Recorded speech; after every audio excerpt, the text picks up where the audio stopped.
Hey guys, you are watching your anime world. How are you all? Please support to subscribe this channel for watching new interesting stories. So in this video, we will see what if Deku lived as a stray cat for 9 years. Here is short summary, a series based on my one shot, It's a Kid Cat. Izuku has a cat quirk. When he was 4 the building he lived in collapsed. After that he lived on the street as a cat for 9 years, only surviving because the hero that saved him from the rubble, who he knew as Eraser, kept bringing him food and drinks. Through the years he was on the street, he became a vigilante that mainly saved kids.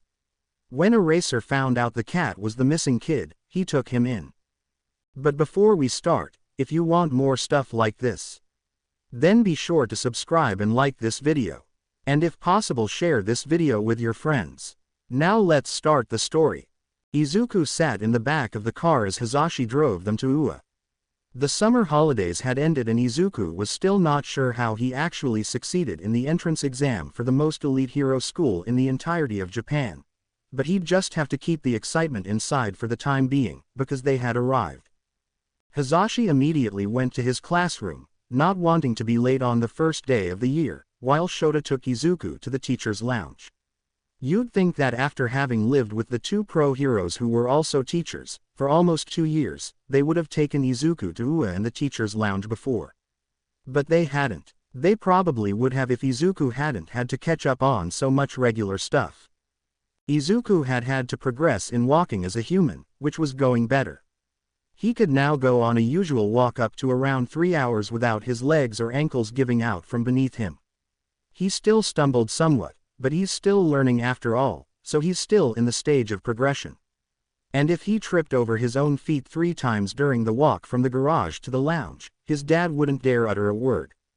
Because he too knows that Izuku is trying. Izuku had also had to progress his writing and reading skills. After all, he couldn't go to high school with the grammar skills of a preschooler. So when he wasn't at physiotherapy, he was in the library with a personal tutor feeling blessed that his adopted parents are pro heroes who get a very good pay. Although you wouldn't be able to see that wealth if you saw them walking by. Izuku had to relearn a lot of small things as well. Like, how to eat with cutlery, how to eat in a healthy eating pattern, how to socialize, how not to socialize, how to deal with emotions, how to deal with people you don't like, and so on. But remember, he's still learning. Behavioral problems that you've done for 9 years will not just disappear after 2 years of unlearning them. So when they walked into the teacher's lounge, Izuku got overwhelmed real quick. All the teachers that were not already in their class were there, and they all turned their heads. At first they saw Shota and looked away from them. Izuku could basically hear their minds running and saw their eyes widen. Almost in sync all their heads snapped back to look at the kid who was still standing at the door of the room, that Shota who was already laying on the couch, leaving a place for Izuku to sit and looking at him expectantly, had taken with him. The room was eerily quiet for what seemed like hours. Realistically it was only a few seconds, until Midnight, who had heard of him from her friends but had never seen him because their schedule don't align, spoke up. "You must be the kitten." The sentence started out in a normal tone, but the more she spoke the higher her tone became. Izuku panicked. He turned into a cat and rushed out of the teacher's lounge. With that, Shota took the opportunity and took the couch for himself. He heard a voice somewhere, although he didn't register who it was, he did hear the question. What was that about? He really didn't want to answer, but then the voice said his name, so now he kinda has to.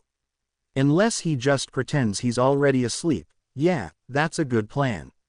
"Aizawa, I know you're not really asleep and you can hear me." The voice said sternly. "Ah, yeah, this was Vlad.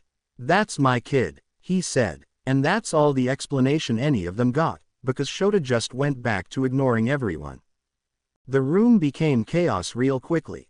Aizawa has a kid. Is Aizawa married to someone? Does Aizawa have a wife?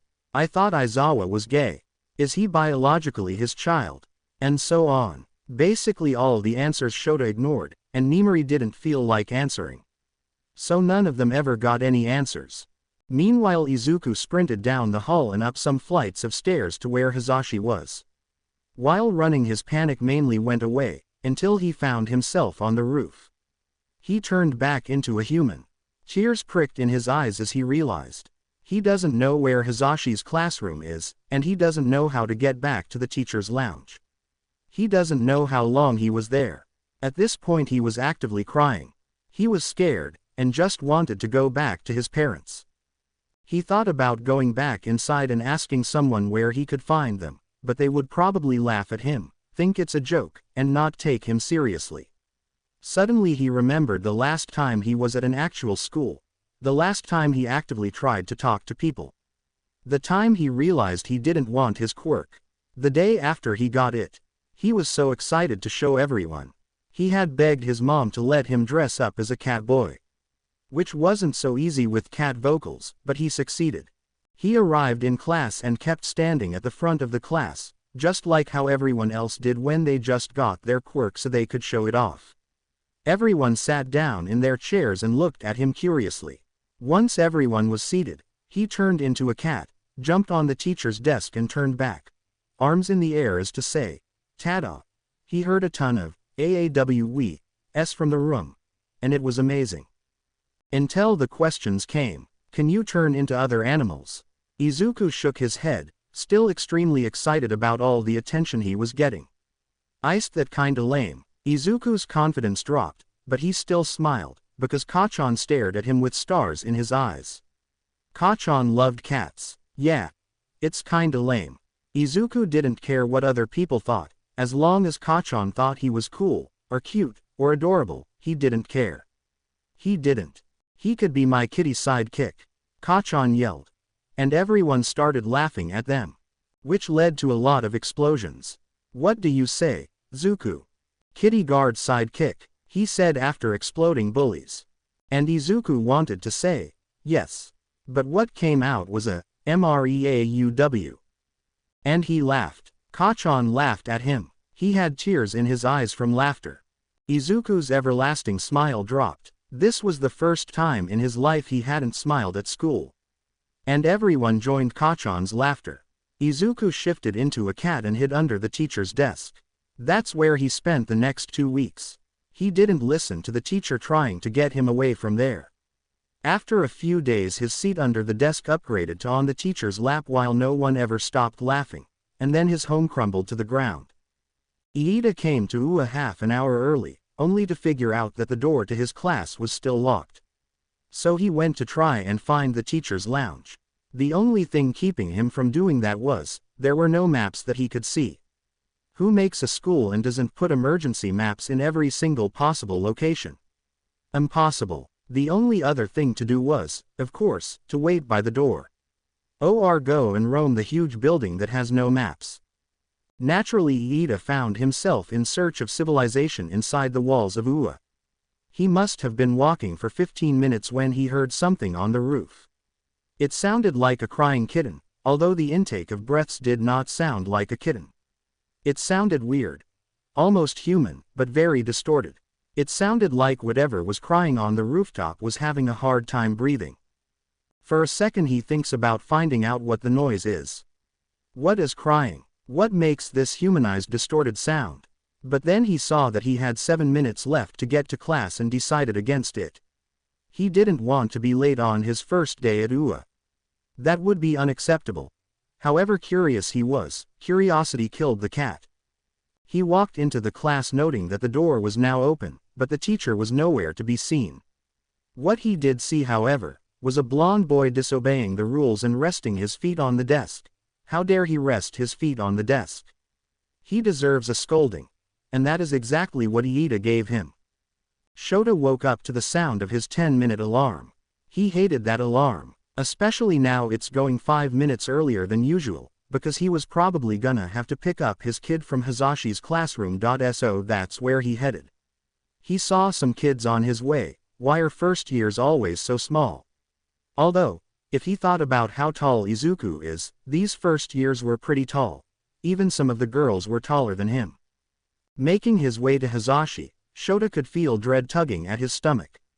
It's probably the first years. He always has some sort of dread when having to teach first years.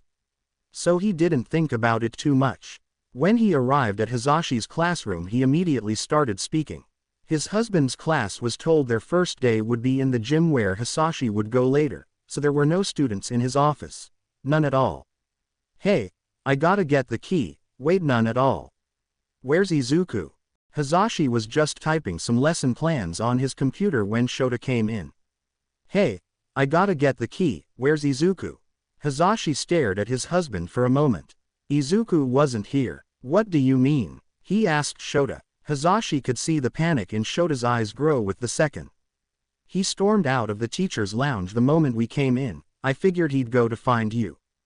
Now they were both panicking.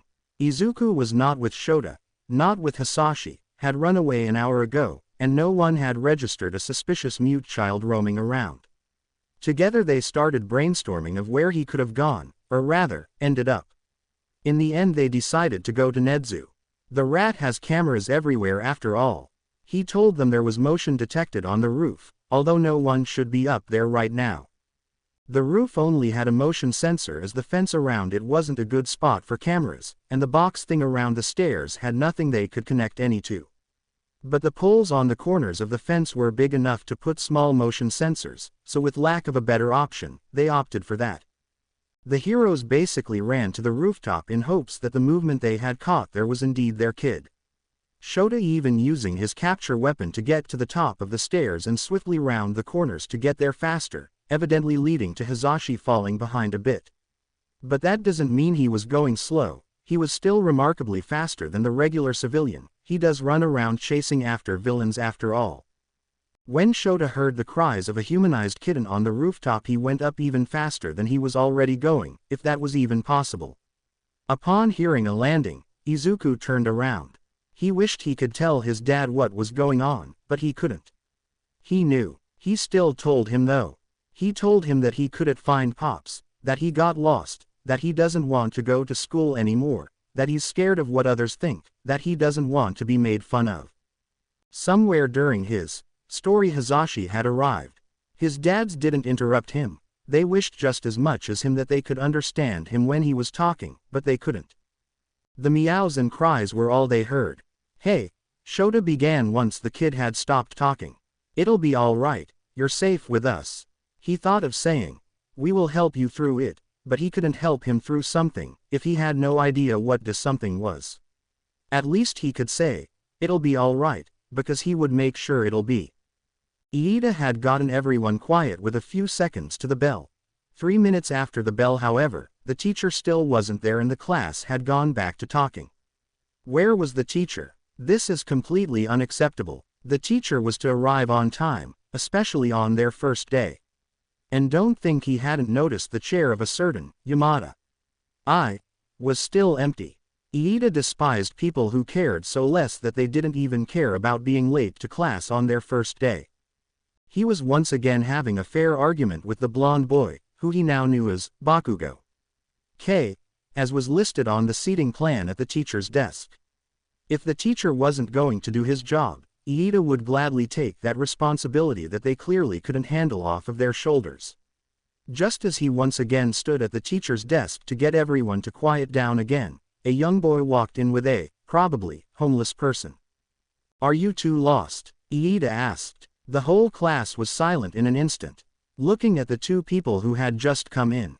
The younger boy walked to the empty seat without a word. He did glance at the teen in the teacher's chair and made a, oh you're dead, kind of face.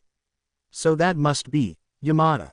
The kid who was late without a care in the world. And maybe his father. Or his uncle. Do you know that it is completely unacceptable to be late on the first day of school? You should be ashamed of yourself. Your first impression is your reputation for the rest of your school life. You will now be known as the kid who was late on their first day without care. Are you happy with yourself now? Shota let him ramble, wanting to see how this was gonna turn out. To his surprise, and Izuku's too to be honest, Izuku kept a straight face, shrugged, and nodded at the blue-haired teen, indicating that, yeah, he is pretty happy with himself.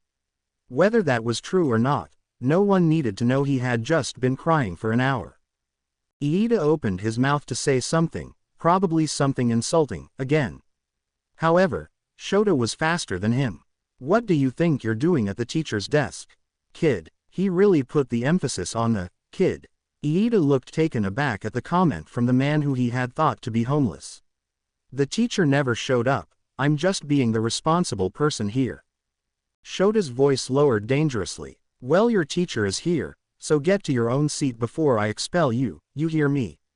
Iida's eyes went wide, and his face grew red with embarrassment as the class bursted out in laughter from the awkward silence that had taken over since the two people walked in.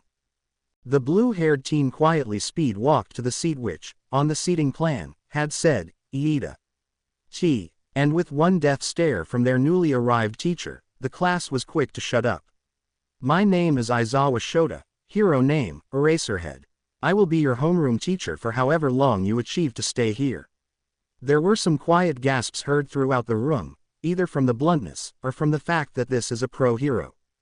Now put on your gym uniform and meet me on the training grounds. With that, Shota left the class. The class kept silent, wondering how the F they were going to find the training grounds. Chapter text. Katsuki was beyond excited to go to UA. If he was surprised by the letter telling him that he had been accepted, no one had to know. He couldn't let his ego down without his reputation suffering the consequences after all. Though he supposes he can let his guard down around his mom. The hag is the only one who really knows anyway. It was years ago. Katsuki was barely 4 when he lost his aunt and his best friend, his cousin, his brother, his other half. The boy had never really gotten over it. Sure, he had laughed at him when his friend suddenly meowed when he answered Katsuki's question. He couldn't remember it all clearly, they were only 4 and memories get worse throughout the years. But this time he's going to UA. Katsuki didn't even think he could be a hero anymore, he didn't want to be one. How could someone who hurt someone be a hero?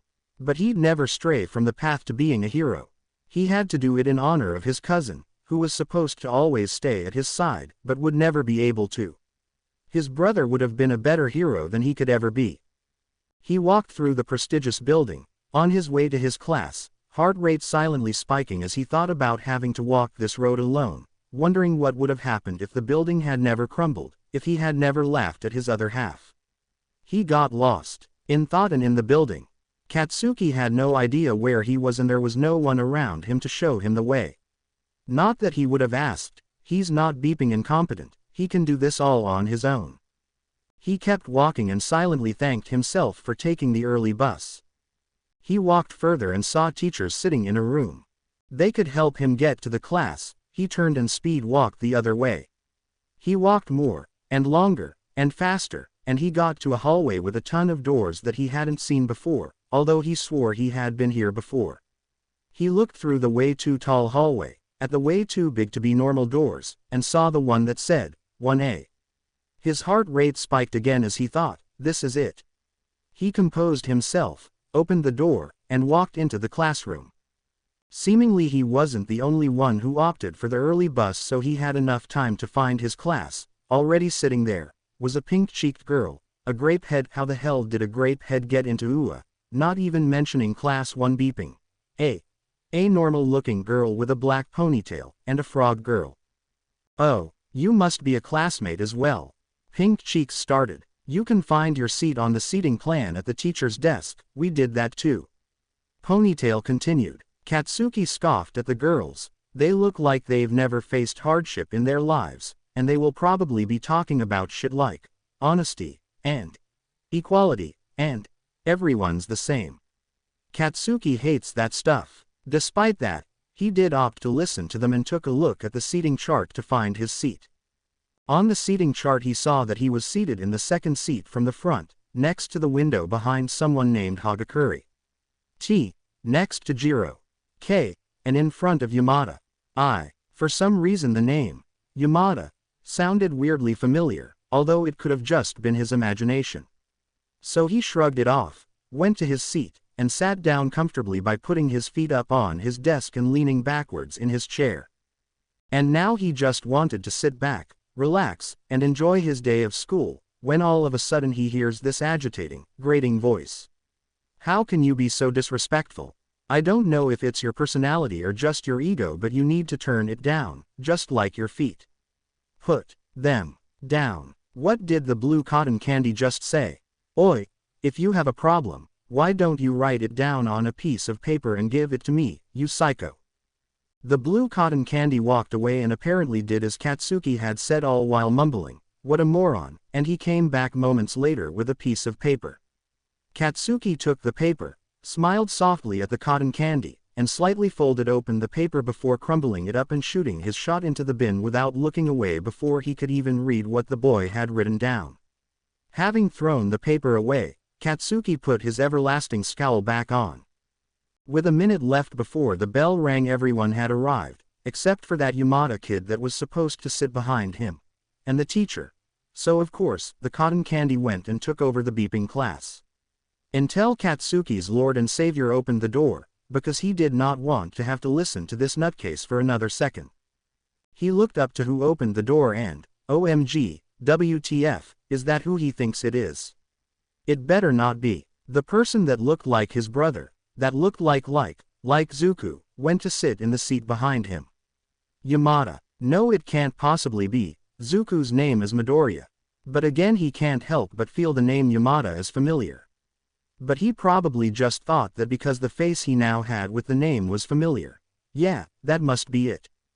Sonic, which he had just decided is a better name for the cotton candy kid because he had just noticed the engines on his calves, gave the green-haired kid that just came through the door a lecture about being late, and what a sass did the kid had. He didn't say a word, just looked at Sonic blankly and nodded his head when asked if he was happy with himself. And then the hobo he took with him started to talk and tell them he was actually their teacher and said to go to the training grounds. Izuku knew. He knew that the boy that sat in front of him was the person that he used to be as close as brothers with when they were 4. He honestly couldn't remember his actual name, but that's what you would expect if you never called someone by their real name and instead called him Kachan, and then proceeded to not see him again for 11 years.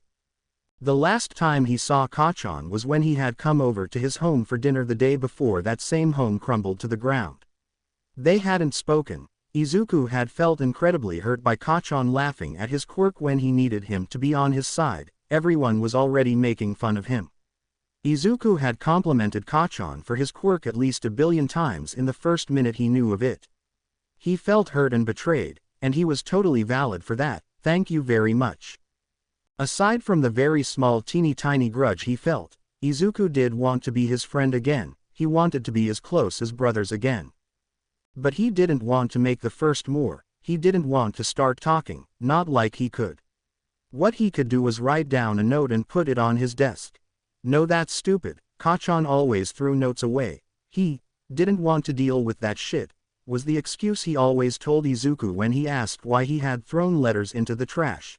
Usually they were letters he was supposed to give to Auntie about his behavior.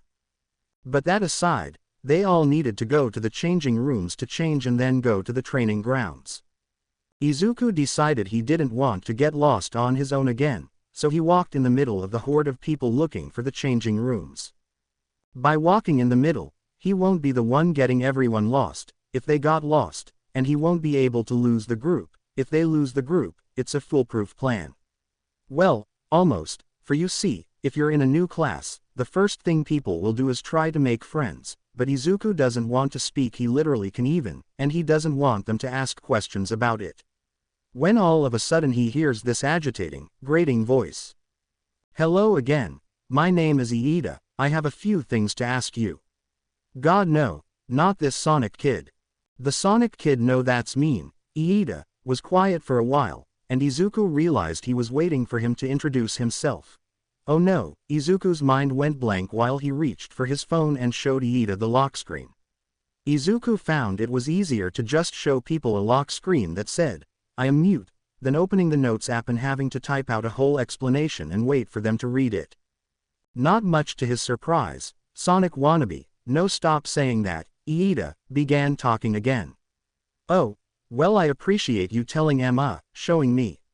Although I still think it's fairly rude not to introduce yourself, just like how it's rude to come late on your first day. So, he just went on about it. Doesn't he have anything better to do? Oi Sonic, so that's Kachan's voice now. That raspy undertone, that attitude, it really was him, huh? And Kachan also came up with the Sonic name, incredible. Don't you have anything better to do than pick on mute kid? Or are you just nefarious? Izuku looked to where the blonde was staring off Iida. The blue-haired teen immediately stopped walking and continued when he was at the very end of the group walking. Izuku would have said, "Thank you," to Kachan if he could.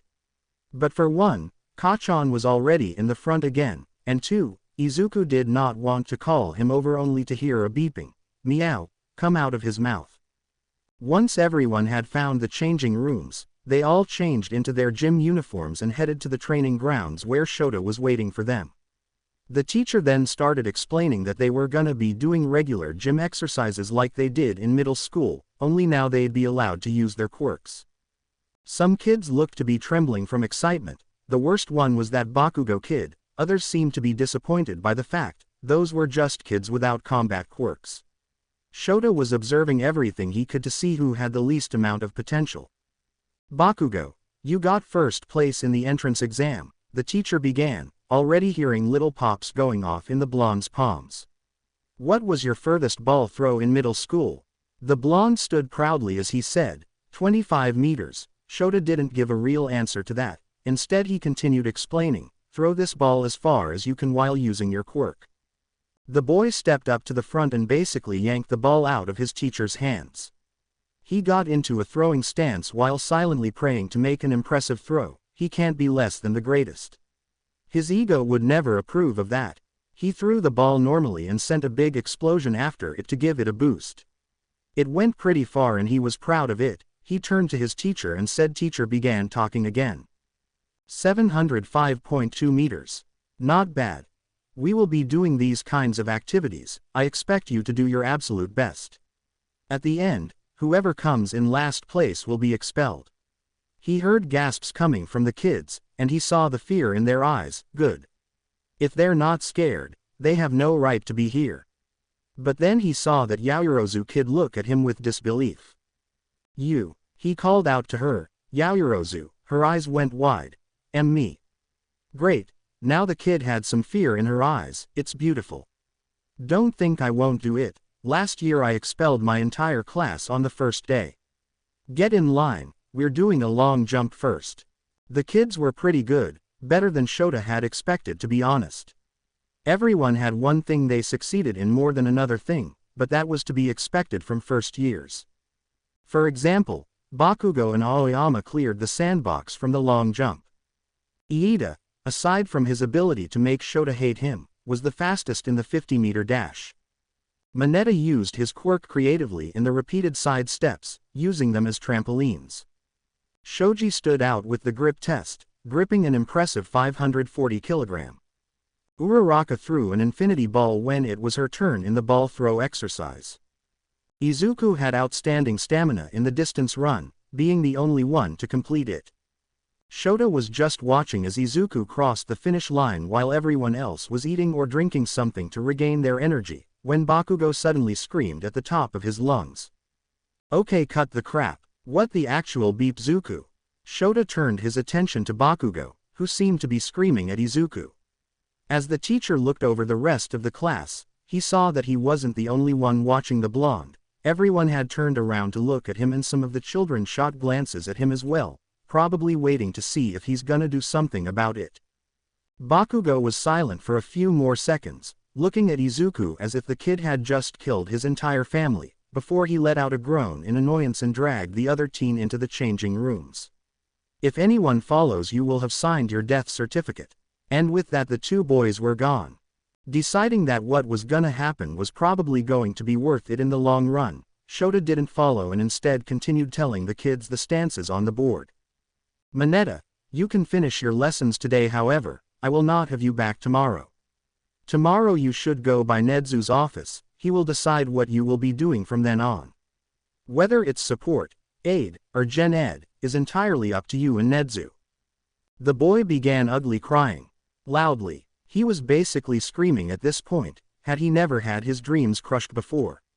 Too bad. Shota didn't like him from the beginning. He was being a creep to pretty much everyone, mostly to the girls, and he saw how the girls were silently partying in their heads right now. Shota looked over at the door leading towards the changing room, knowing his kid is in there with Bakugo. But he didn't know what happened for the blonde boy to react in such a way, nor did he know what was going on in that changing room right now.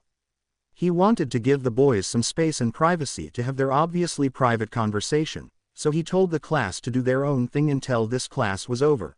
Although it actually already was over. Chapter text. Katsuki was exhausted to say the least. He was sitting down next to the shitty redhead that invited himself to Katsuki's right side. The blonde was watching as Izuku just kept running, never seeming to get tired. He was even still speeding up.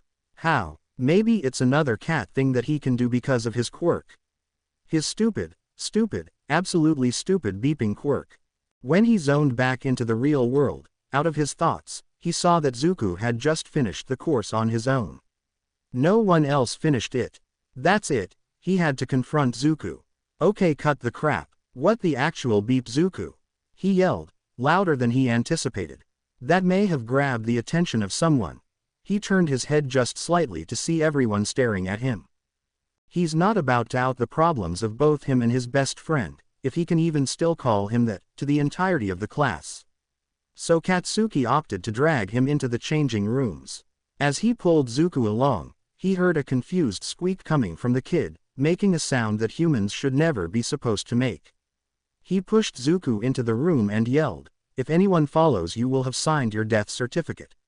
Now they would definitely be left alone. Hopefully. Okay. So, what the beep happened with you? How? What? Wah? Katsuki started, ending with a low groan. Can you sign? He huffed out in annoyance. Izuku answered with a so-so motion with his hand. Well, isn't that helpful? He's mute and he can barely sign. Is he being serious? To test how well Izuku could sign, Katsuki signed a basic sentence which you can give a basic answer to. Are you okay? Izuku repeated the signs, probably to get the feel for them a bit. When the teen started signing an answer, Katsuki watched as he signed, "Tiger." And he proceeded to look confused. You don't even know what you said. Do you? Izuku shook his head. OMG, how useless can one be? He said, to which Izuku responded with a friendly push against his shoulder, and suddenly Katsuki is reminded of the fact that they always pushed each other for whatever excuse they could find. But never mind that, Katsuki had to find a way to communicate with someone who can't communicate. How could Katsuki communicate with Izuku? Katsuki was lost in thought, brainstorming what he could do until he felt a tap on his shoulder, to which his reflex responded with elbowing the teen, resulting in a cat-like yet humanized squeal. Why would you sneak up on me like that? He yelled. Izuku just gave him a look that said, "Are you for real?" That's when Katsuki realized what his friend was holding. A notebook called Stories NR.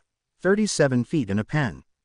Typical Izuku, always with the notebooks, like the one Katsuki had taken from his desk at elementary school, waiting for Izuku to come back the next day and come to him, and look at him the same way he's doing now, and hold out his hand knowing that it would have been Katsuki that took it. But he didn't come back, he never came back to school. Until now. You have a notebook, solely for talking with people. I guess I should have expected that. Izuku lifted his arms and shrugged in an animated motion, before sitting down on a bench in the changing room with one leg on one side and the other leg on the other side, putting his notebook in front of him and opening it somewhere close to the end. So he's used it quite a lot already, although that was already obvious by the number 37 on the cover, clicking the pen open, and patting the spot on the bench next to the notebook as to say, "Sit down." "Talk to me," was the thing Katsuki responded with. Izuku looked away, probably wondering if he should. "Just once, I need to know if it's still the same." Izuku shot him a kind of dirty but also not dirty look, as if saying, "Are you beeping kidding me right now?" It didn't seem like he was going to talk, so Katsuki said something he never thought he'd say, never thought he'd have to say, and never thought he'd get to say. "Izuku, please." It was silent for a good few seconds after that while the two boys made eye contact. The silence made Katsuki give up on an answer, so he looked down with a groan. And tears building up, but he'd never admit to that. Meow, made him look up in shock. Izuku was looking at him with cold and hard, yet empty, eyes. Katsuki saw the boy's eyes flicking towards the notebook. That's when he realized Izuku had written something on the top of the page. Katsuki sat down on the bench in the same position as Izuku, and made eye contact with him as the freckled teen turned the book around. There was only one word, one that made Katsuki go red. On the page it read, Izuku. His handwriting was horrible for someone who wrote to communicate. Also only writing in caps like a child, but different from a child, he wrote really fast. Izuku, all right, if you want to correct me on your name, tell me. What is my name, Izuku? It came out a bit more condescending than he meant to. He shot his head towards the other side of the room, until he felt a small push against his shoulder and they made eye contact once again as the shorter boy turned his book around. The doubt in his eyes grew with every centimeter it turned. Kachan. Katsuki let out a sputtering, pffffffft. I guess we both forgot each other's names, he said, still laughing. He looked up and saw Izuku, turning into a tomato, from embarrassment but clearly also from holding his laughter. The freckled boy spinned his pen once before starting to write again and turning the book around while keeping eye contact. That's probably going to be happening every time, isn't it? Whatisittthen. Katsuki started giggling again. It's Katsuki, remember? Katsuki. Izuku's face visibly relaxed in a way that said, oh, I remember now. So Katsuki decided to move on to what actually mattered, and asked Izuku the question. So, what happened? Last I remember, you were dead. And I went to your funeral a week after my 5th birthday. And Izuku's face made an expression he'd only seen once before, the day Katsuki had laughed at a simple, meow, and the rest of the class had joined him. The face that had just relaxed, now looks like it was experiencing every emotion possible. The boy started writing. Katsuki waited until he was done, at least, that was the plan.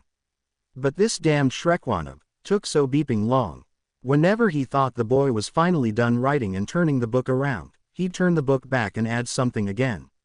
Katsuki was pretty sure he was almost asleep when he felt a push against his shoulder and he almost fell off the bench.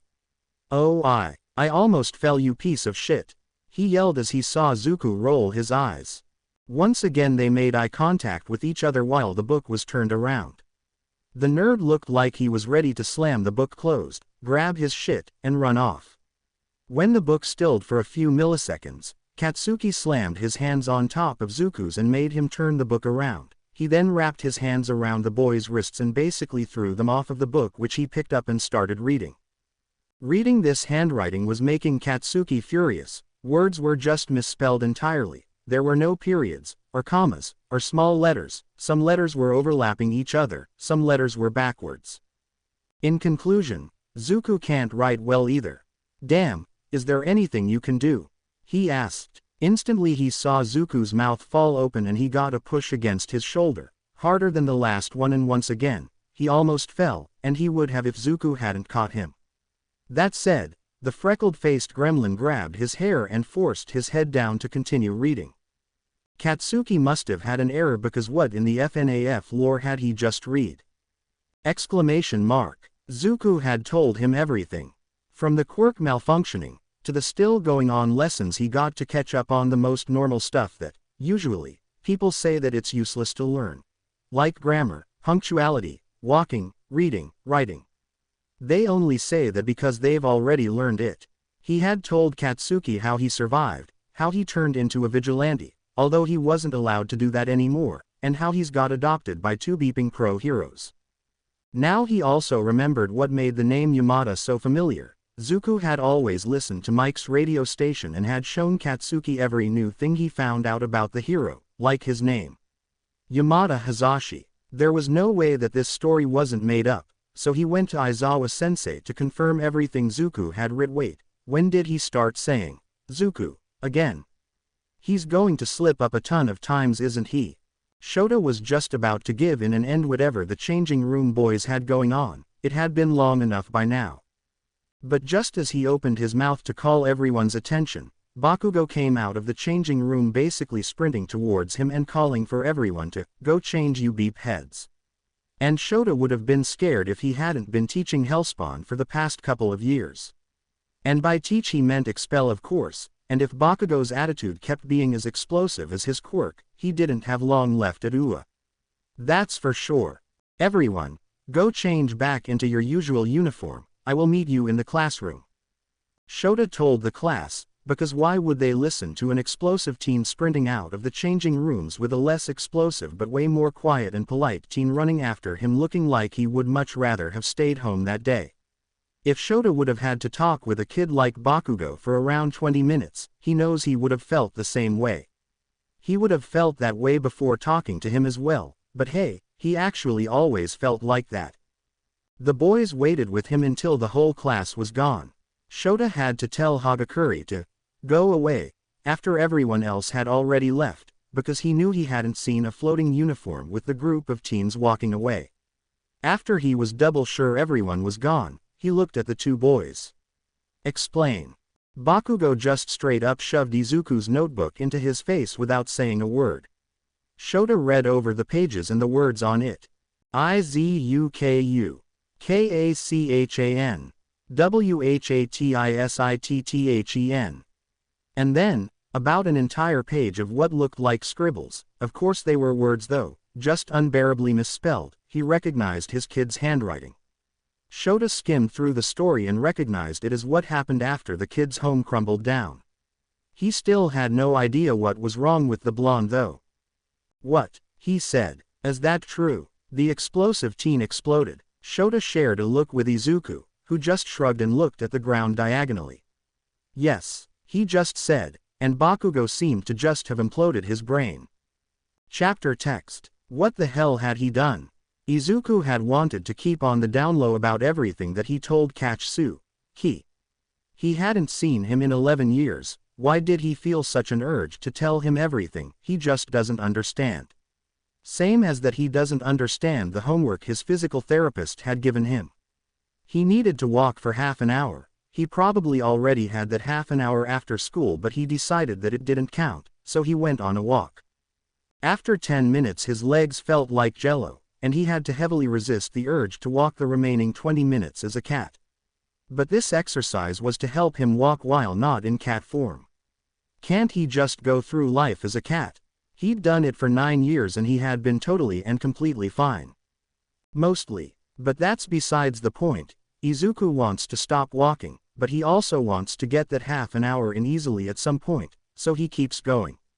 Once back home, Izuku basically ignored the greetings he got from his dad and his pops, except for the littlest effort wave you could possibly imagine, before going to his room, dunking himself on his bed, and almost instantly falling asleep. Dream. Okay. So I need, damn I forgot. Who thinks it's a good idea to go to the store without a list? So dumb. Maybe I should turn back. No, I'll remember it once I take a look through the aisles. It wasn't that much anyway. Oh hold on, I just remembered something. But I don't know where it is. I'll ask that employee, she should know. Do you know where the UGHH I can't remember what it's called. But it has these grips, you know. Why is he staring at me like that? I'm having a bad feeling about this. Meow. Is there a cat nearby? Wait no, it came from too high to be a cat. Why would there be a cat in the supermarket? This isn't right, something's wrong.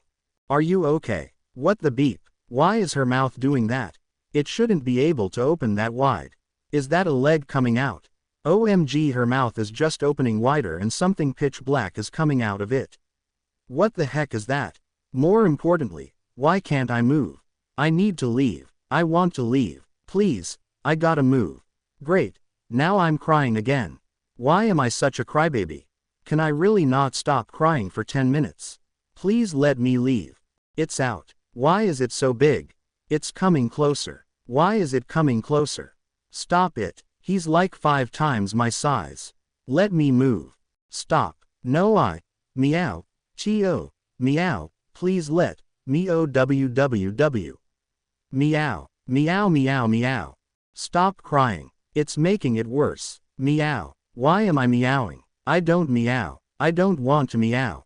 Just let me talk for once. It's still looming over me with teeth bigger than my head. I want to go home. I have to run. Run run run run. Run. Yes. Faster. Is it coming after me? OMG, it's faster than me. I'm gonna die. No, no, I don't want to die. Stop chasing me. I gotta hide. Quick. Behind the dumpster. Okay.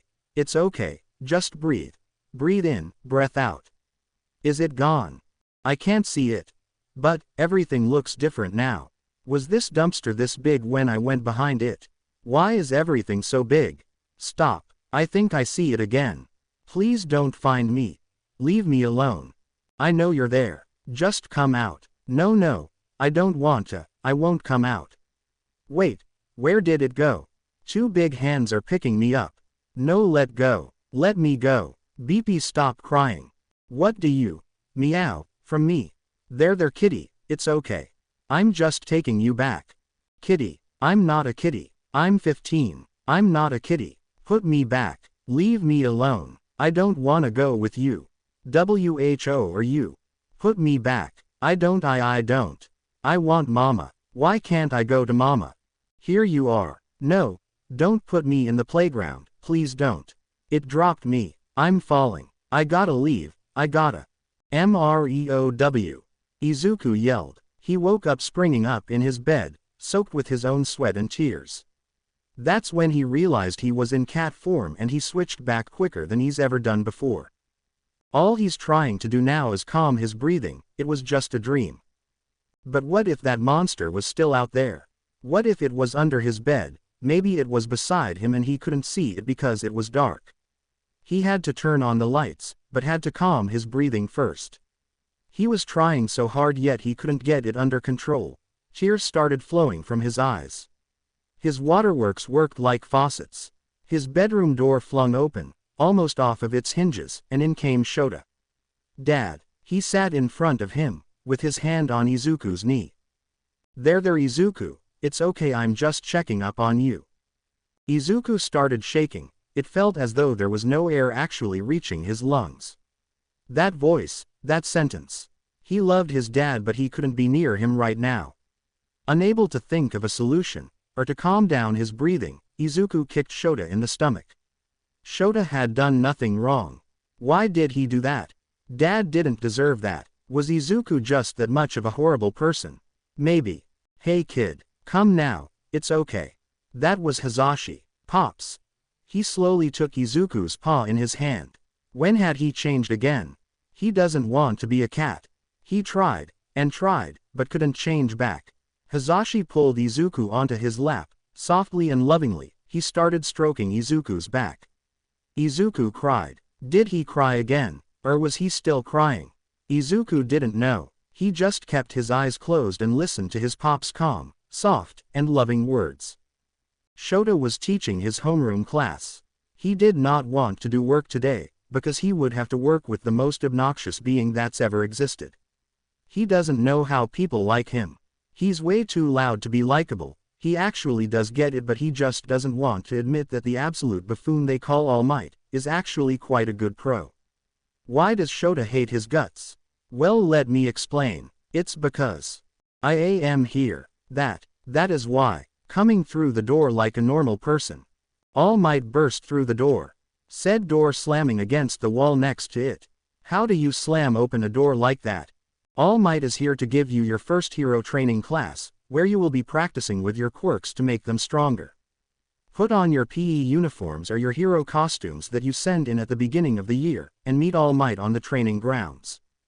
Shota watched the classroom full of teenagers look up to the sound of the hero costume department opening, and everyone looked for their names on the boxes before grabbing them and taking the boxes with them out of the class, to the changing rooms. And so he had some time for himself. To think about what's been bugging him. And of course that would be no one other than the problem child himself. Izuku. The kid had been avoiding him. Every time Shota tried to talk to him, Izuku either flinched away or put the sound of his phone louder so he could pretend he didn't hear him talk. But why? It's been like this since yesterday morning when he had woken up at 3 a.m. to find Izuku mid-panic attack shaking on his bed. But when Shota tried to calm him down, he only seemed to make it worse.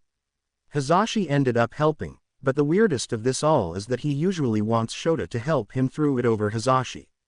Maybe he's overthinking it, or maybe he did something wrong. Shota's trying to give Izuku some time, he really is, but that's quite the challenge when you literally live together. And when he's your student. And you're his teacher.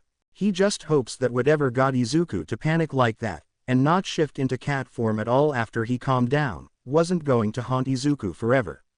Shota has never seen him like a human for this long before. Ever. Everyone looked so cool in their hero costumes. Izuku was internally fanboying about everyone and resisting the urge to go up to everyone with a notebook and do a thorough analysis while leaving them to be confused for the rest of their stay at UA. Now though, he had to pay attention to what All Might was saying. Today we will be doing your first hero training exercise. You all will be participating in a battle trial. Oh, a battle trial sounded fun. Izuku was already brainstorming how this could go. He did hope there would be different kinds of heroes that you could act like. He wanted to be more on the side of a rescue hero. His quirk gave him a lot of stamina and he was quicker than the average person. Although he wasn't faster than Iida, he did have more stamina. There will be a hero team and a villain team. Ah, okay. So they're going to be black and white. Great. Just what he wanted. Not. The villain team will be given a fake bomb that they have to protect for 20 minutes. If they succeed in keeping the bomb throughout those 20 minutes, the villains will win. If the heroes find and touch the bombs, or capture the villains, before the time runs out, the heroes win. That sounded pretty much doable on both sides. Everyone will grab a piece of paper out of this bag. There are 2 papers of every color and it has your team number on it together with what side you are on. I will randomly pick 2 teams out of these hats to go against each other. He held up 2 hats, one labeled heroes, and the other labeled villains. Alright, that seemed easy enough. Grab a paper, look at the color, team, and side.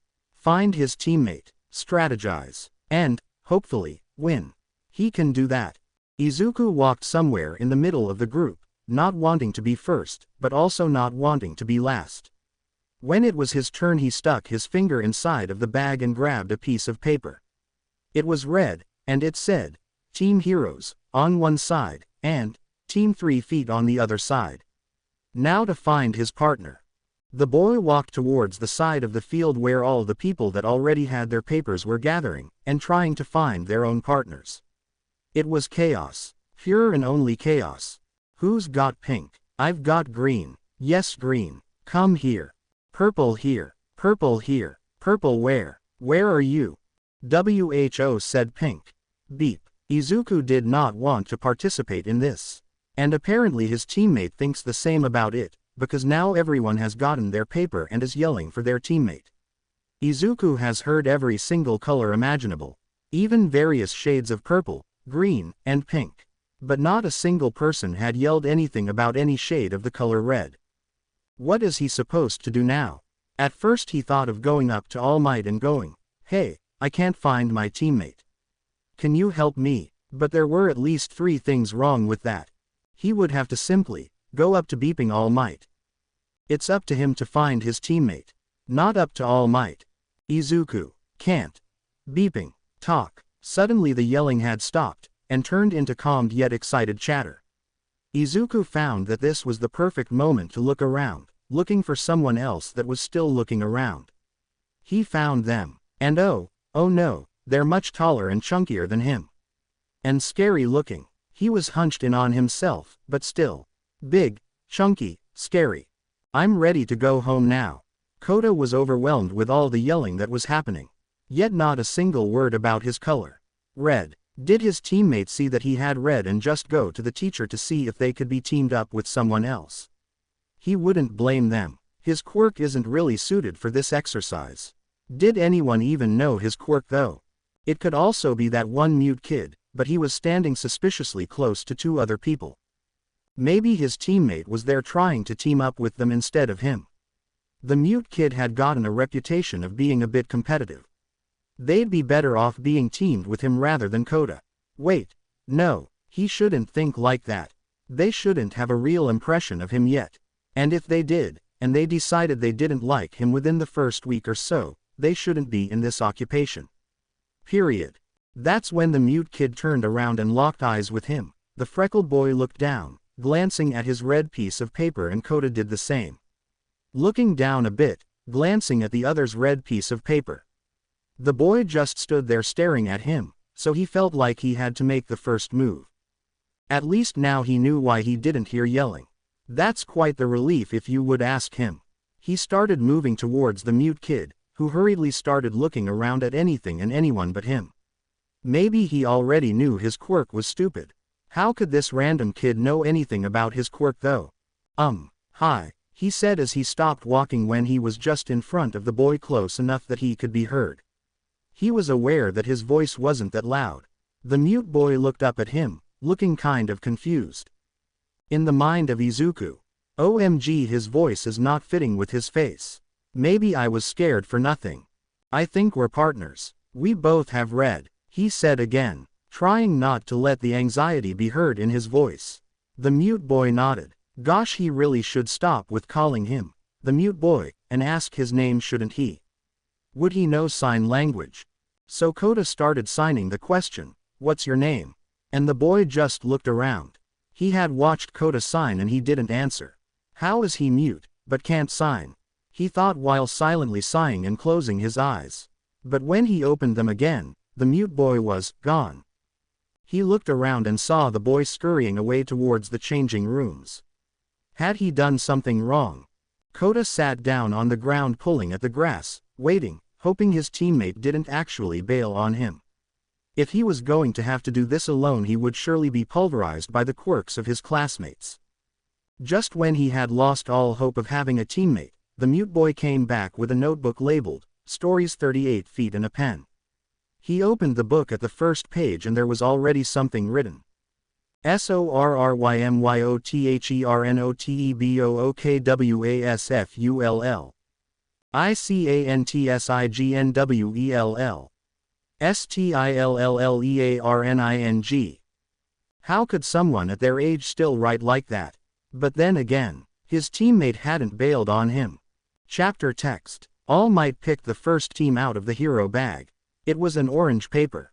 Team 6. He burst it out so hard that Izuku physically recoiled.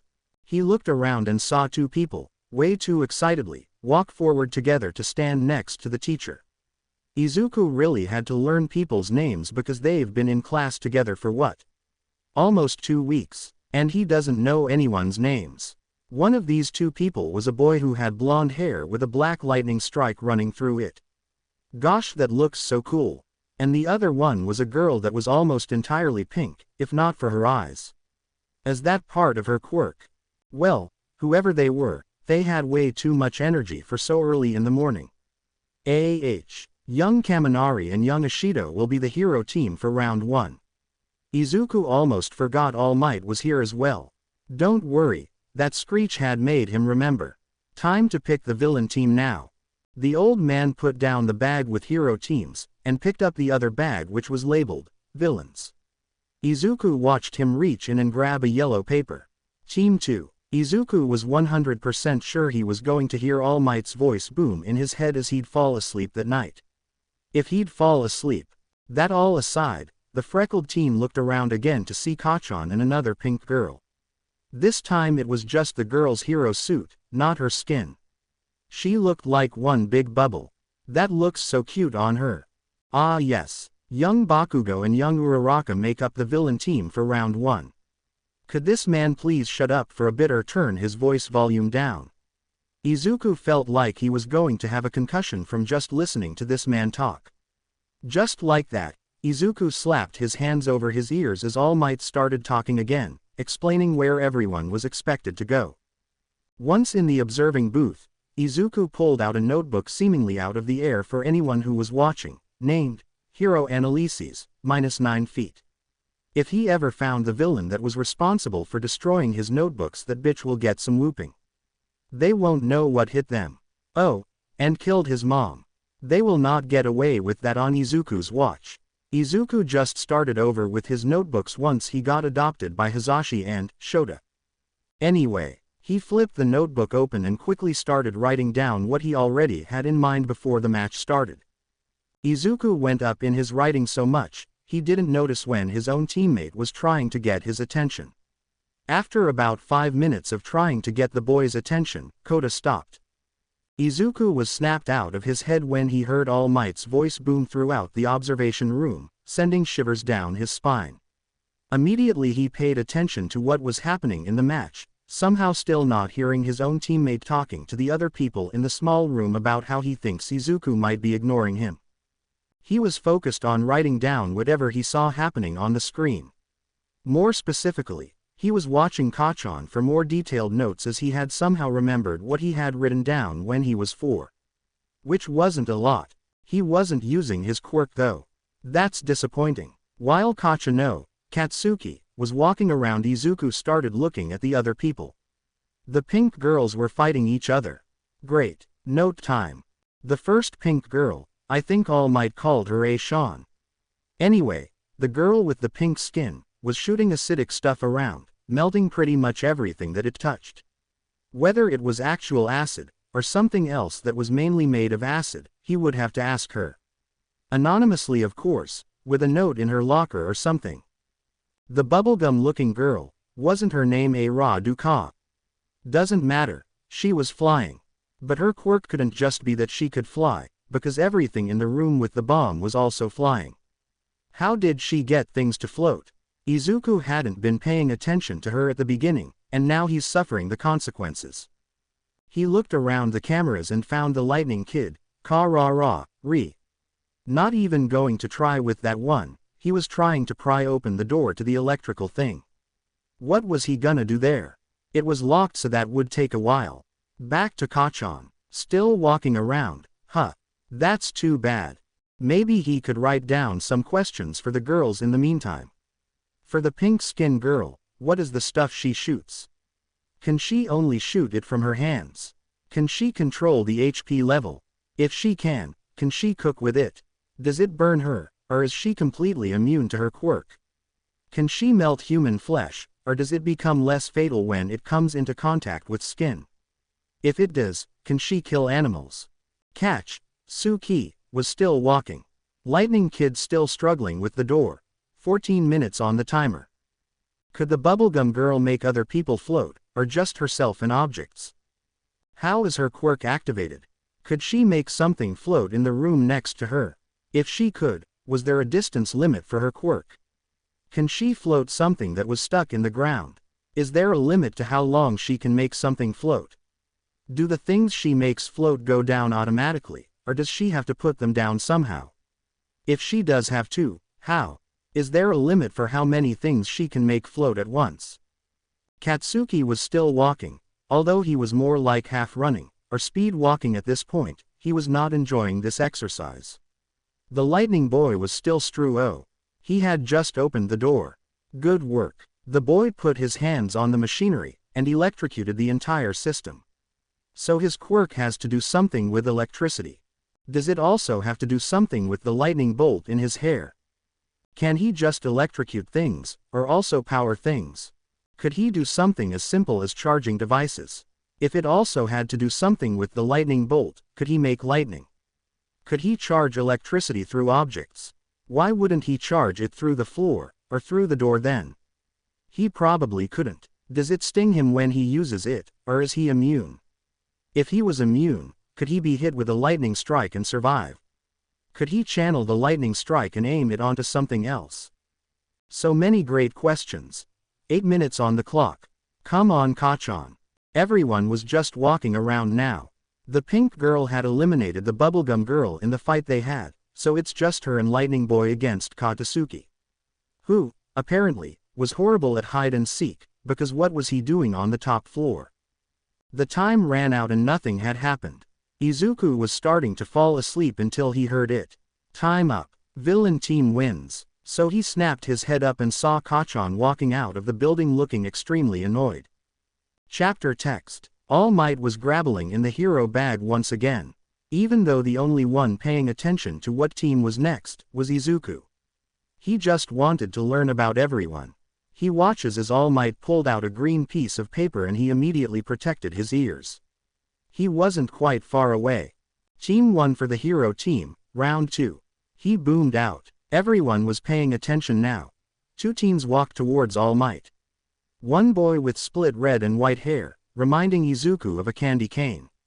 One bought with plain red hair.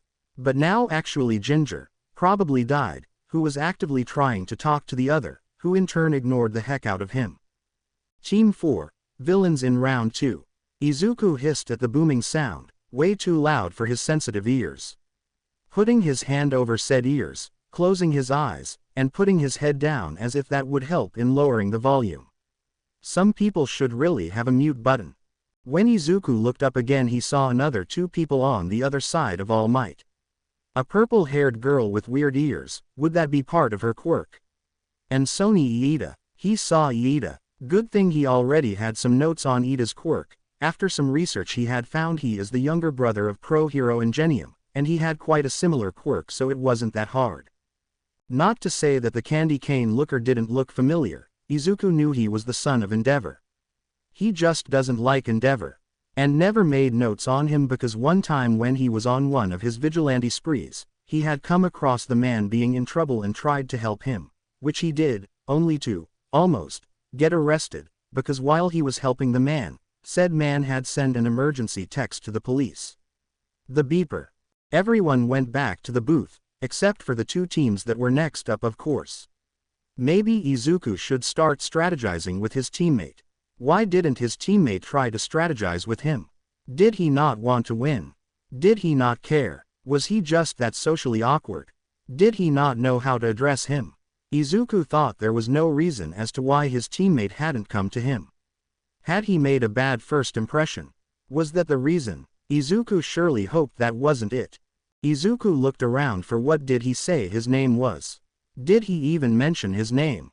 He didn't remember. But he looked around for his scary looking but apparently pretty nice, and maybe a bit lazy in preparation, teammate. And he found him. Izuku found himself approaching his teammate from the back. Shouldn't be a big deal, he could just tap the teen on the shoulder and everything would be fine. Izuku had been standing behind his teammate for 10 minutes, overthinking every reaction the other might have at being tapped on the shoulder, when his teammate turned around.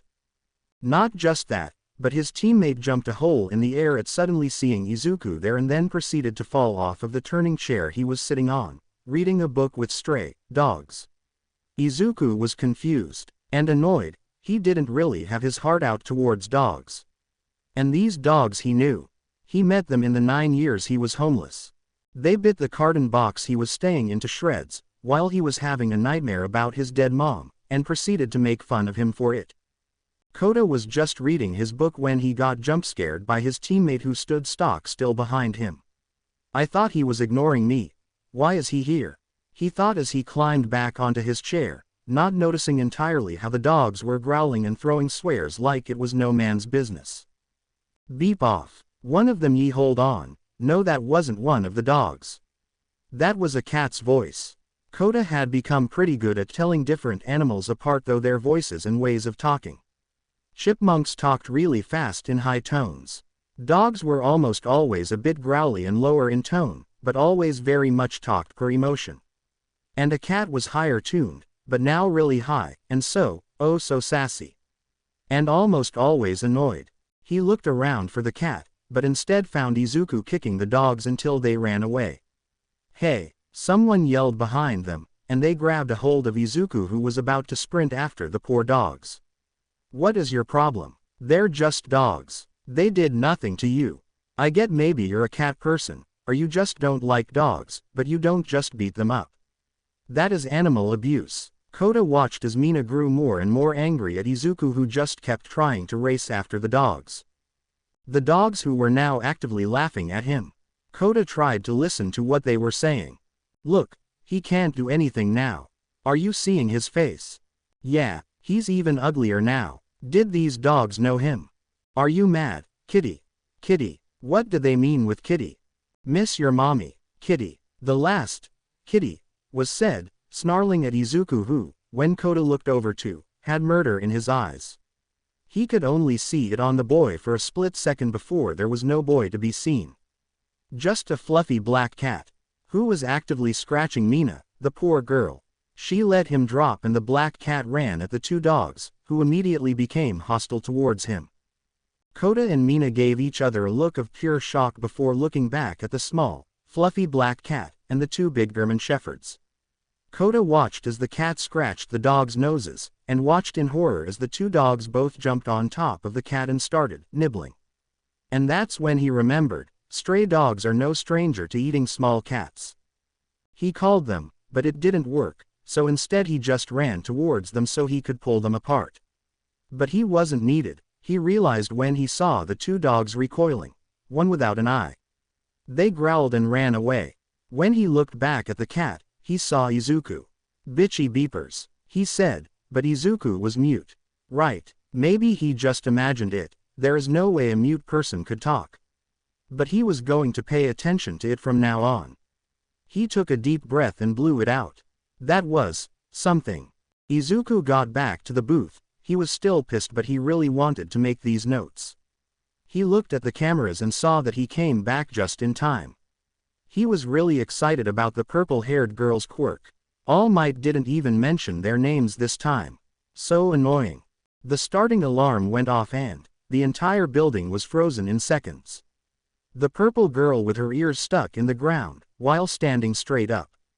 OMG, Izuku needed to know more. He wanted to know what everyone could but now Candy Cane had already won with his fancy beeping ice. Izuku wants to go home now. To be continued. I hope you enjoyed this story. Also remember to subscribe and like this video. See you in the next video.